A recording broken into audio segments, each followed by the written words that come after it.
Hey,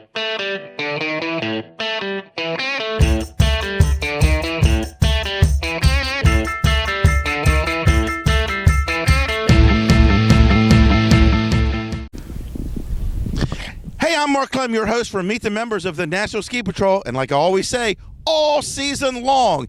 Hey, we've been everywhere, folks. We've been to the big mountains, we've been to the small mountains, we've been in Maine, we've been in Virginia, we've been in Pennsylvania. Hey, guess what, folks? We stopped at a legendary mountain that nobody's ever heard of. We're in Connecticut. Yes, that great skiing state of Connecticut. Hey, don't laugh, folks. They ski here too, and we got 6 inches of fresh powder last night, and we're ready to go, and this mountain is a whole bunch of fun. Like Warren Miller always said, it's not the size of the mountain to have fun. It's wherever you're skiing today is the best place to ski. Enough about me, enough about Warren Miller, enough about all that stuff. We're here to meet members of the National Ski Patrol, and we're here at Mount Southington in Connecticut, just about 20 minutes from downtown Hartford, where you can do anything in downtown Hartford, or you can drive a little bit north and visit the Basketball Hall of Fame up in Massachusetts in Springfield. But we're not there either. We're on the ski mountain, folks. This is meeting the members of the National Ski Patrol. And we're here with Amanda Aldred, right? Correct. Got it right this time. I messed that up like 3 times in a row. And Amanda, relatively brand new patroller here, 2 years. But you have this perpetual smile on your face, like 2 years. This is great. Seems like yesterday.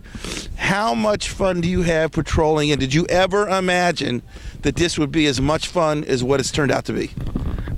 I have a great time patrolling, and no, I didn't realize. I thought it would be fun, but I didn't realize how much fun it would actually be and what a family the patrol becomes to you. Yeah, that's the recurring theme.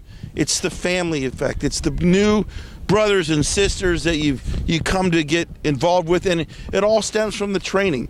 The blood, the guts, the sweat, the crying, I'll never pass it, I don't know. What do you mean that's the wrong way during the OEC class and the ski and toboggan training? But you know what? You got through it, and it was all good. Now you know why we put you through the training that we did. Are you kind of glad you're done training now? Oh, absolutely. This was one of the best decisions of my life, was to join the ski patrol. And how in the world did you come to make that decision? You just walked off the street and said, yeah, I want to wear a red jacket? I have skied as a child and snowboarded for most of my adulthood. I have been a Boy Scout leader for the last 13 years. Whoa. Boy Scout leader, not Girl Scout leader? Correct, Boy Scout leader. And one of my fellow Boy Scout leaders is a patroller here at Mount Southington, and that's how I came here. So you made that jump. They kind of pushed you there, said it's a whole bunch of fun. Any regrets? No, none whatsoever. So you're looking at me with this big smile again, and we had a rough week last week when it was rainy and it looked like we were losing the snow, maybe for good, and all of a sudden, Mother Nature pumps 5 to 6 inches on the ground. It's winter all over again here at Mount Southington. How about that?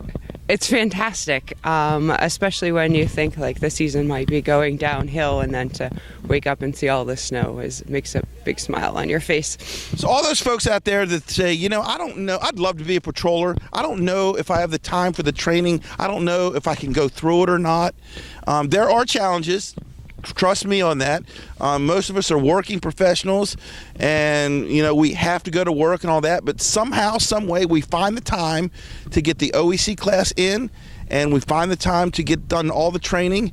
And Amanda, how difficult did things get sometimes juggling personal life, professional life, and wanting to be a ski patroller mix in, and how did you get over that? Well, I would have preferred to become a ski patroller a few years ago, but my son, who is 20 now, graduated from high school, and that's kind of what allowed me the extra time to go through the class and become a patroller. Now, what were some of your biggest challenges in terms of, I tell the story all the time. I went to my first class, and it was anatomy, and I walked out, I'm like, yeah, I'm done. 27 years later, I wasn't done, and I'm glad I wasn't done. So what were some of the challenges, and how did you get over those hurdles? Probably the biggest challenge was dusting off the knowledge that was already in my head. I was a nurse. I don't practice as a nurse. I was an Army nurse. And I haven't practiced in about 20 years, about the same age as my son. So it was bringing that previous knowledge back from the depths of my brain and then putting it into practice. See, folks, you can be part of the military, and thank you for the service you did for this country, man. I just want to say that, even though it was 20 years ago or whatever. But we really appreciate you doing what you did. I'm glad that you took your experiences from the Army Nursing Corps and brought it into the Ski Patrol. And how hard was that to use that knowledge? Was a lot of the same knowledge, or did you just kind of dust it off like you said before? And how'd you get that back? It was similar knowledge. A lot of the concepts are the same. It's just different treating somebody on the battlefield than it is on a mountain. Well, I'd like to say, too, that I wanted to dedicate this show to my good friend and patrolling buddy from down in Pennsylvania, Sean Day. He was rushed to the hospital earlier this week, and he had emergency surgery, and it could have been life-threatening, but they got it back fairly quick. And it was folks like Amanda that in her previous life in the Army and the EMS providers out there that kind of saved his life. And Sean's a patroller, and hey, Sean, this one's for you. And Amanda, have you had any crazy experiences out here patrolling other than a Band-Aid? No, I have to say I really haven't. Sundays are a pretty nice day. A lot of families here and people enjoying their time. So no crazy experiences yet. Well, that's all good because, we're about having a bunch of fun. We're not out here just to put Band-Aids on people and fix nickel and dime bruises or whatever the injuries become, but we're also ambassadors of sport. And I'm sure you've taken a few pictures of people and helped them put their ski on and, hey, this is my first time, what trail do I go down? And just been kind of like the Goodwill ambassador of Mount Southington. We do a lot of Goodwill ambassadoring.